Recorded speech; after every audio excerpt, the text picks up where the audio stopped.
এই চোখের কি মাথা খাইছেন? এবার রাফির মায়ায় সারিকা।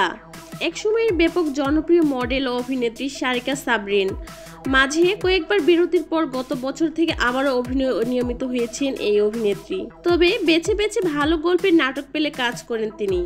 এবার অভিনেত্রীকে দেখা যাবে ওয়েব ফিল্মে, এর নাম মায়া।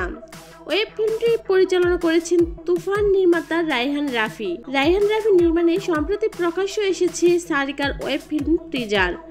এরপর থেকেই প্রশংসা কুড়াচ্ছেন সারিকা। টিজারে সারিকার অভিনয়ের ঝলক দেখেই নেটিজেনরা বেশ উচ্ছ্বাস প্রকাশ করেছেন।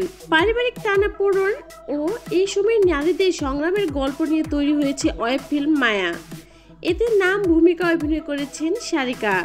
তার সঙ্গে দেখা যাবে মামুনুল ইমনকে। স্বামী ছাড়া নারীদের যে ধরনের সমস্যার মুখে পড়তে হয় তাই ফুটে উঠেছে টিজারে। জানা গেছে আগামী 30 সেপ্টেম্বর একটি অনলাইন প্ল্যাটফর্মে মুক্তি পাবে এটি। এ প্রসঙ্গে সারিকা বলেন, টিজার প্রকাশের পর থেকেই অনেকের এর প্রশংসা করেছেন, আগ্রহ প্রকাশ করেছেন ফিল্মটি দেখার। অনেকেই অপেক্ষায় রয়েছে।